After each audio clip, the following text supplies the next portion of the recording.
Bueno, está cayendo un rolimengo de palo de agua. Aprovechando esa lluvia que la estoy viendo desde acá de mi ventana, sin luz, voy a aprovechar para echarles el cuento de aquella decisión que yo tomé hace 2 años y medio ya. Una decisión que cambió mi vida por completo, la vida de mi esposo. Una decisión que nunca tuve por qué tomar. Bueno, mi gente, resulta que hace 2 años y medio yo acá en Venezuela estaba cómoda. Tenía 2 casas, teníamos un camión, teníamos una camioneta, un carro, mi esposo tenía su buen trabajo. Y yo decidí de buenas allá en España tengo a mis hermanos, a mis cuñadas, sobrinas. Y una de las cosas que a mí me motivó a irme para allá es que, ok, mi esposo tenía su buen trabajo y todo, pero yo no tenía trabajo. Mi esposo es preparado, yo no. Y él sí tenía su buen trabajo, pero yo no tenía mi trabajo. Entonces yo no quería trabajar. Otra de las cosas que me motivó a irme era que, bueno, una de mis casas quedaba en un barrio, en un cerro montada, casi llegando al cielo. Y yo quería bajarme de ahí, yo quería este, mejorar. Mi intención nunca fue irme y quedarme definitivo allá en España. Yo decía, bueno, voy, trabajamos, mi esposo y yo. Si a mi esposo le va bien aquí con su mecánica, me imagino que allá en España le irá a ir mucho mejor, ya que él es no es por alabarlo, pero sí es un buen mecánico. Entre los dos trabajamos, entre los dos eh, ahorramos y bueno, vendemos la casa que tenemos en el cerro y nos compramos una casa, completamos y nos compramos una buena casa en plena vía. Mi esposo al principio no estaba de acuerdo porque obviamente tenía su trabajo aquí, su vida aquí, pero también pensaba en que ya estaba abrumado, obstinado, estresado de la misma situación que vivimos acá, que no hay luz como en este momento, que no tenemos luz, que la subida del dólar, que la plata se le devaluaba, que tenía un proyecto y no lo podía culminar a tiempo por la misma situación del dólar, la misma situación país. Y tanto así que no me costó mucho convencerlo para irnos. El más grave error que pudimos hacer fue vender todo. Al principio yo le dije a mi esposo, no vendas todo, no vendamos. O sea, vende solamente una sola cosa para poder llegar allá con dinero, pero lo demás lo dejamos. Lo que es la casa, los carros, eso lo dejamos. Él no. Él me dijo a mí, no, que si nosotros nos vamos para España y vamos a hacer nuestra vida por allá, hay que cerrar los ciclos aquí, que no sé qué más, que patatín, que me. Yo lo dejé quieto, que él hiciera lo que quisiera. A fin de cuentas, todo eso lo había comprado era él y él hacía con su esposa lo que le diera la gana. Y como yo estaba también tan entusiasmada de poder irme, y poder trabajar y conocer y ver a mis hermanos que tenía tantos años que no lo veía, abrazarlos, y yo decía, no, nos vamos a comer el mundo allá en España. Antes de irnos, bueno, él vendió la camioneta, vendió el carro y vendió el camión. Lo que fueron los carros, él los vendió. Con una plata que le pagaron en el trabajo, compramos los pasajes y con lo que vendimos, bueno, nos fuimos para sobrevivir allá mientras conseguíamos trabajo y todo. Llegó el día del viaje y nosotros bien emocionados, él, el niño, yo, estábamos muy felices de poder irnos de este país.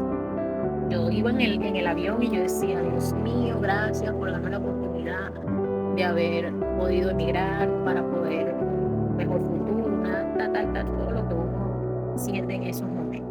Cuando yo llego allá, lo primero que me impactó fue el clima.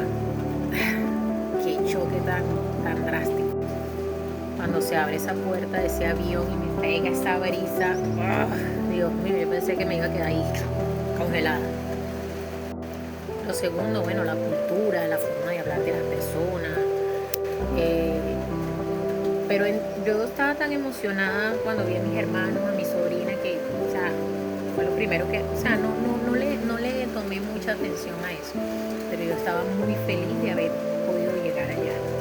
Un país hermoso, un país muy bello, todo limpiecito, todo bonito, todo con luz, con la energía eléctrica, todo era fantástico. Yo veía eso como un paraíso.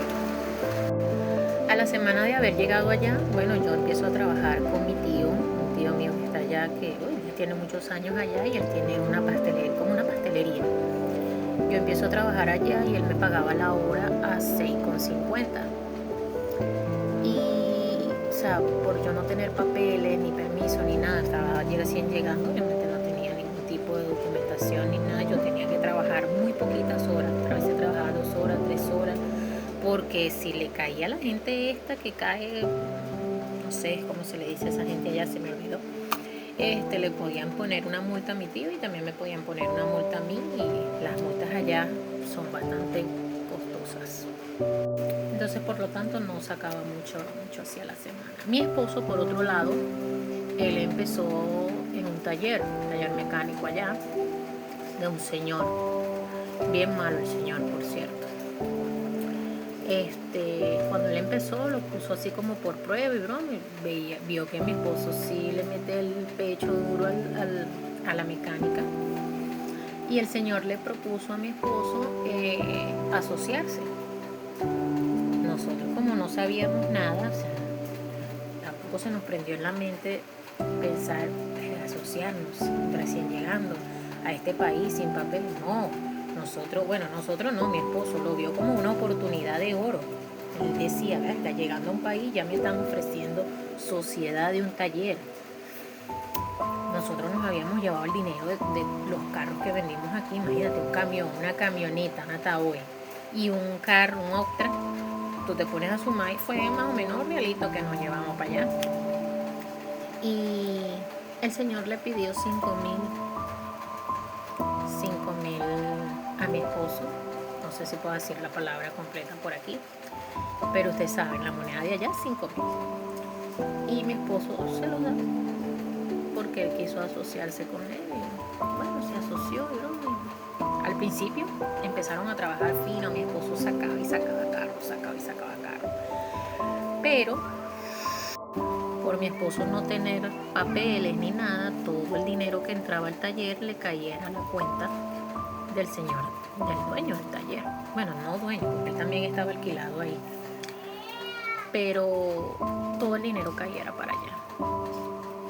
Nosotros, sin saber tampoco, pensando que la cosa era como aquí en Venezuela, yo le decía a mis hermanos, no, cuando yo me vaya para allá, yo quiero vivir sola, yo quiero vivir aparte con mi esposo y mi hijo, yo no quiero estar viviendo con ese gentío muñoñado, una casa, un cuartico, no, yo no quiero eso.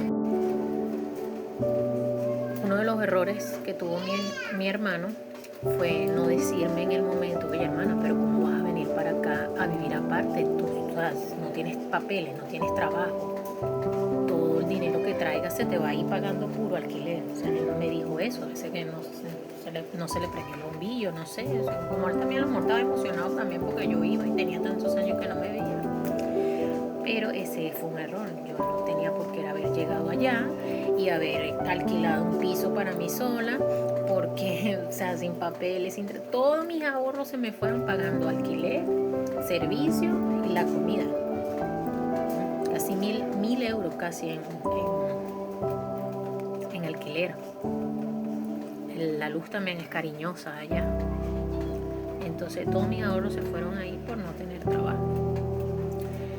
Y este señor, el del taller, él le daba a mi esposo así como por goteo, que no, que siempre le tenía una excusa a mi esposo, que estaba endeudado en el taller, que tenía que pagar no sé qué cosa. Y mientras mi esposo estuvo trabajando ahí, él se compró carro, se mudó. ¿Sabes lo difícil que es mudarse en España? El dineral que tienes que tener.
que tenía con otro muchacho que también se había asociado con él, pero a este sí le pagó con el dinero de mi esposo, pero a mi esposo lo dejó frito. ¿Por qué le pagó al otro? Porque el otro, aquel sí ya tenía bastante tiempo en España, ya tenía papeles, ya tenía todo y sí lo podía, mirar, meter preso. Pero él se aprovechó de mi esposo, que mi esposo no tenía papeles, no tenía nada. Y él, no, aquí es donde está la mina de oro, como quien dice. Muy triste esa situación porque es un dinero que con tanto esfuerzo que mi esposo lo trabajó aquí para que se lo vinieran a robar allá. Y otro venezolano, que el señor es un venezolano. Por eso es que a veces los mismos venezolanos son los que joden a uno. En ese mismo trance de esos problemas, vengo yo y quedo embarazada. Llegandito allá, yo llegué en noviembre del 2023 y ya en febrero del 2024 estaba yo en estado. ¿Qué me iba a imaginar yo que al llegar allá yo iba a salir embarazada? Tantos años aquí en Venezuela con mi esposo, 7 años buscando un muchacho y nada que lo lográbamos. Yo no me cuidaba con nada y yo no salía embarazada. Pues resulta que yo me voy y a los 2 meses, 3 meses, 2 meses, quedo yo embarazada. ¿Será que el amiguito funciona nada más en el frío? Bueno, ya la barriga estaba. ¿Cómo hacemos? Yo sin papeles, sin permiso y embarazada, ¿cómo trabajaba? Pero eso no fue la última bomba. La otra bomba que seguía era que resulta que el piso que me había conseguido mi hermano, que era donde vivía él, y él, cuando yo llegué, se buscó otro alquiler para dejarme ese que era un poco más económico para mí, que yo iba llegando. Pues resulta que la que me estaba alquilando a mí no era la dueña del piso, era realquilado. Ella me lo estaba realquilando y para mí fue que el dueño del piso, el propio, se dio cuenta que la muchacha al que él le alquiló me estaba alquilando a mí y decidió no renovar el contrato. Tenía que desocupar. Ya no tenía dónde vivir. Mis hermanos sí me ofrecieron, uno de mis hermanos me ofreció alojo en su casa, pero mi hermano vive muy lejos del sitio donde yo estaba, que le quedaba más cerca a mi esposo para el trabajo, a mí para la escuela de mi hijo, o sea, era mucho, mucho más cerca. Entonces yo no podía irme para allá.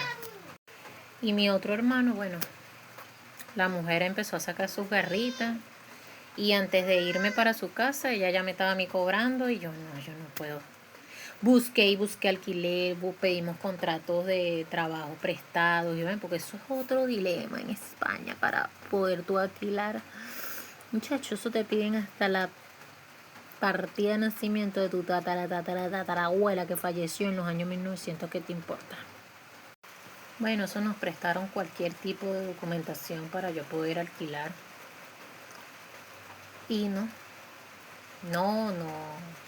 unos no cumplían con los requisitos, que tenían que tener un poquito el sueldo más alto, que no sé qué más, y tanto que ya se estaba acercando la fecha de desocupar y me abrumé tanto, mi esposo sin trabajo, lo habían estafado, yo embarazada, no podía trabajar, no me habían salido los permisos, tenía esos roces ahí con la mujer de mi hermano que no, yo dije no, yo tengo que buscar la manera entonces de regresarme porque yo no voy a estar en un lugar donde no me quieren, así de simple, y eso se siente, y meterme ahí así va a ser peor, vamos a salir en un brollo y era mejor ahí. Entonces decidí agarrar mi perole, mi muchacho y volverme a venir. Y mi esposo se había quedado allá. Él dice, bueno, si yo tengo que buscar manera de quedarme, trabajar y ver cómo hago, porque ya en Venezuela ya yo no tengo nada, no tengo trabajo, no tengo nada. Porque estando allá él vendió una de las casas. La que teníamos aquí en Aragua, él la vendió.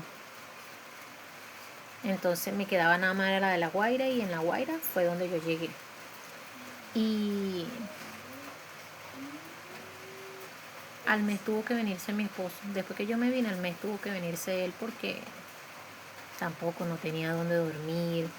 En los trabajos, el trabajo que había conseguido, eso lo estaban matando por lo poquito que le estaban pagando. Mira, mi experiencia en España fue muy dura, muy dura. Para mi esposo y para mí fue una agonía. Faltan muchas cosas más que contar, pero imagínate, iré a pasar todo el día aquí contándole a ustedes. Que de todas maneras, si ustedes quieren saber más sobre todo esto, ustedes me pueden escribir y yo con mucho gusto les responderé. Pero créanme que no es lo que parece. O sea, España no es lo que parece. No para todos, porque sí hay gente que estará allá y le habrá ido muchísimo mejor, le habrá ido de maravilla, pero no todos tenemos las mismas experiencias. No digo que nunca iré a España, que nunca iré a tocar más ese país, claro que sí. Me gustaría volver, me gustaría, eh, aunque sea de visita, volver a ver a mis hermanos, mi familia, porque también al venirme pasaron muchas cosas, que me vine peleada con mis hermanos.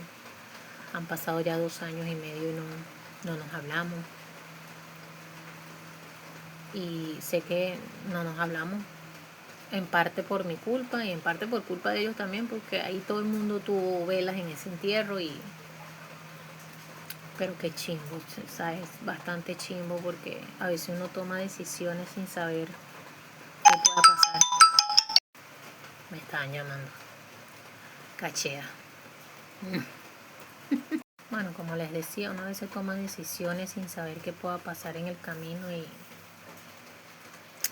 a veces hay que pensarse las cosas 4, 5 y 6 veces, no tomar decisiones así a lo loco, porque bueno, aquí estamos. Cuando regresamos con una mano adelante y otra atrás. No teníamos nada, no teníamos trabajo, no teníamos casa, la de La Guaira, pero esa también tuvimos que venderla al poco tiempo para que mi esposo pudiera volver a comprar herramientas aquí para volver a trabajar, porque ¿cómo trabajaba? Mi esposo no sabe hacer más nada, mi esposo es mecánico automotriz. Entonces con eso es que él se sabe defender. Y bueno, después de tener casa, después de tener carro, después de tenerlo todo, llegué aquí a vivir arrimada en casa de mi suegra, a andar caminandito por ahí, en mi camionetica, o sea, en mis autobuses.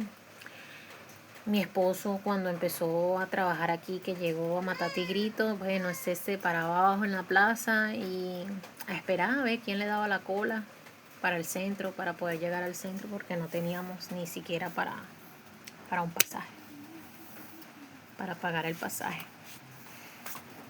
Mi esposo se iba en la mañana a trabajar y pasaba todo el día sin comer porque no tenía cómo venir a la casa a almorzar. Y llegaba en la noche, bueno, casi que arrastrándose del hambre porque no teníamos. Ya de eso han pasado 2 años y medio. En el día de hoy ya mi esposo, gracias a Dios, tiene su taller mecánico alquilado. Se pudo comprar un carro. Le ha llegado bastante trabajo, se ha comprado más herramientas, porque con la venta de la casa de La Guaira se compró herramientas, no muchas, pero sí se compró algo. Pero ha seguido comprándose cosas, ha hecho cursos para vainas avanzadas, pues, porque sabe que la mecánica tiene sus cosas y tiene que seguirla estudiando. Cada vez salen cosas más nuevas, más fáciles. Y ahí está, echándole piernas. Todavía no tenemos casa. Todavía no tenemos una casa propia. Vivimos en esta casa. Esta casa es prestada, no es de nosotros. Es de una de las hermanas de mi esposo. Y pidiéndole a Dios, pues, que nos abra los caminos y nos dé la oportunidad para volver a tener mi casa. Y sé que esta vez no vamos a volver a cometer el mismo error. Y la moraleja es que nosotros tenemos que aprender a valorar, a valorar lo poco que se tiene, lo poco o lo mucho que se tiene. No te dejes deslumbrar por las redes sociales, por lo que ves detrás de una pantalla, porque a veces eso no es lo que parece. Lo importante es lo que tú tienes, lo que estás viviendo, cómo vas evolucionando. No te fijes en lo de los demás, porque esa fue una de las razones de lo que me pasó a mí. Me dejé comer con la vista. Bueno, si quieres saber más sobre este cuentazo, déjamelo en los comentarios, yo te responderé. No olvides suscribirte. Y como dicen todos los youtubers, dale a la campanita. Un beso.